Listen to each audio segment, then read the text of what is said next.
Bonjour Monseigneur, merci de nous recevoir aujourd'hui. Bonjour, je souhaite à tous un bon mois d'octobre, bien qu'il soit déjà bien entamé. Il faut penser que le mois d'octobre, c'est aussi le mois de la mission. Et cette année, le pape a beaucoup insisté sur baptiser, envoyer. Et donc un appel et une réponse. Et je trouve ça intéressant, dans le thème d'année que nous avons, Va, le Seigneur est avec toi, d'entendre cet appel du pape pour la mission, dont nous célébrerons le dimanche des missions, dimanche prochain. Et chacun pourra le faire à sa manière, la mission ici et la mission partout dans le monde. Pour cette deuxième rencontre de l'année, après en avoir discuté avec vous, nous avions envie tous les deux d'évoquer le lancement de la campagne 2020-2021 du denier de l'Église. Pour commencer, il me semblerait important que vous puissiez nous rappeler la place du denier de l'Église et notamment son rôle prépondérant dans l'annonce de la bonne nouvelle. Oui, denier, c'est un peu comme la dîme, c'est-à-dire ça veut dire un dixième.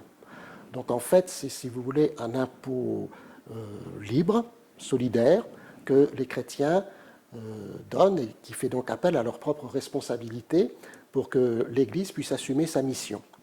Et c'est sûr que le denier de l'Église a une part importante dans les ressources, les quatre ressources importantes, les quêtes, les casuels, c'est-à-dire les offrandes pour les baptêmes, mariages, obsèques, les legs, et puis donc le denier de l'Église. Et le denier de l'Église a une part importante pour le financement des allocations pour les prêtres et puis les laïcs qui sont en mission ecclésiale. Et donc souvent, beaucoup de chrétiens vont donner pour leur paroisse parce que c'est ce qu'ils voient ou leur mouvement, mais ils ne se rendent peut-être pas suffisamment compte que le diocèse a des besoins parce qu'il y a des prêtres un petit peu partout, il y a des laïcs qui travaillent aussi bien dans les paroisses qu'au niveau du diocèse, et donc cette part est vraiment importante pour que l'Église puisse assumer sa mission. Il ne s'agit pas de chercher à avoir de l'argent pour avoir de l'argent.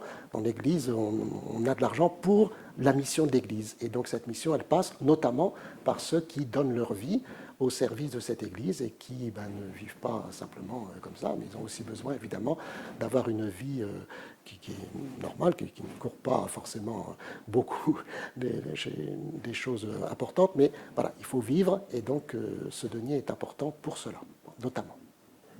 Cette année, l'équipe de pilotage du denier autour de l'économe diocésain a choisi de mettre en avant l'année Laudato Si, si chère au pape François, mais aussi les figures de sainteté. Comment vous avez reçu cette proposition ? Alors, la proposition d'abord, la voici. Il s'agit de reprendre effectivement ce que le pape François, dans son encyclique Laudato Si, dont on fête cette année le 5e anniversaire, surtout le sous-titre, parce que le sous-titre, c'est la sauvegarde de la maison commune. Et là, on a marqué « Prenons soin de notre maison commune, donnons ». Donc ça reprend vraiment cet effort de l'Église universelle, on va dire, et puis dans notre diocèse notamment, par rapport à l'écologie, à la sauvegarde de la création. Et je trouve que c'est toujours intéressant ce mot de sauvegarder, parce que c'est Dieu qui sauve et c'est nous qui gardons. Alors pour garder, nous gardons ce que Dieu sauve. Et Dieu garde Dieu nous donne le salut dans ce que nous gardons. Et c'est pour ça qu'il y a des figures de sainteté. Parce qu'on voit bien que ces figures-là, ce sont des personnes qui ont fait tout ce qu'elles ont pu pour garder ce que Dieu sauve, ou pour accepter d'abord le salut de Dieu, et puis garder du coup notre maison commune.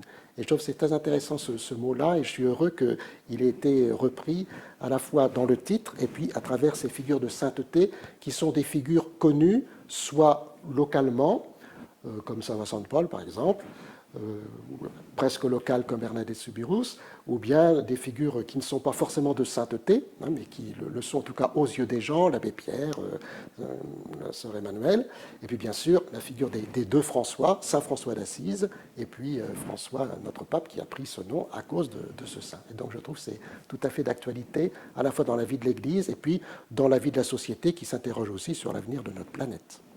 Monseigneur, si vous ne deviez donner qu'un seul argument aux fidèles landais pour qu'ils participent au denier de l'Église, quel serait-il ? Prenez soin de vous. Vous savez, c'est ce qu'on dit, c'est ce qu'on entend souvent après la météo, par exemple. Prenez soin de vous. Et puis on entend souvent aujourd'hui avec la pandémie du Covid-19.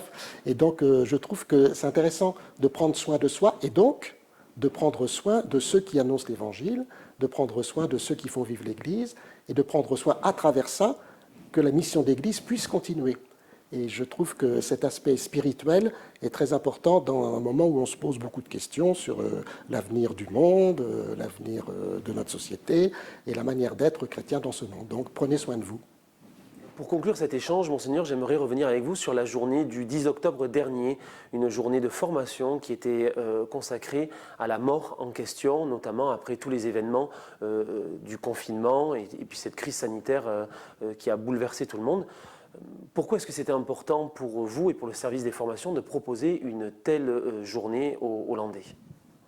Alors finalement, dans votre question, il y a la réponse, c'est-à-dire qu'on ne pouvait pas traiter de la mort en plein moment où elle était très présente et en même temps absente, puisqu'on ne pouvait pas forcément accompagner les personnes qui mouraient et pour les enterrements. Et puis l'approche de la Toussaint fait que c'est souvent assez favorable, parce que finalement les gens se reposent des questions, vont aller au cimetière, il y a la journée de prière pour les défunts, et donc ça c'est important. Et donc cette journée, elle a été montée à la fois pour donner des témoignages. Alors il y a des témoignages de gens des pompes funèbres, des témoignages d'infirmiers, de prêtres aussi, et puis pour donner aussi quelques pistes un petit peu sur ce que c'est la mort au point de vue anthropologique, de ce que c'est pour l'être humain, de ce que c'est pour nous les chrétiens, un petit éclairage par rapport à l'Écriture sainte, et puis que chacun reparte vraiment plus avancé sur cette question qui est quand même qui reste toujours une question difficile, évidemment. Comment parler de la mort?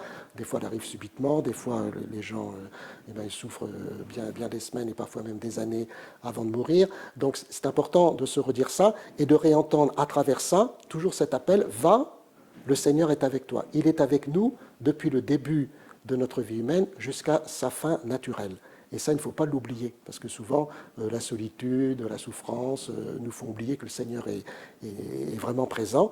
Et puis, toujours cet appel, va. Même si on est sur son lit de mort, le Seigneur nous appelle, va. Il nous appelle peut-être à aller justement vers lui quand il vient venir nous chercher. Voilà. Donc, je trouve que c'est à la fois opportun et intéressant de revenir sur cette question qui a quand même beaucoup traversé les personnes et les cœurs pendant ce confinement. Merci Monseigneur pour cet échange. Nous nous retrouverons le mois prochain pour une nouvelle parole d'évêque.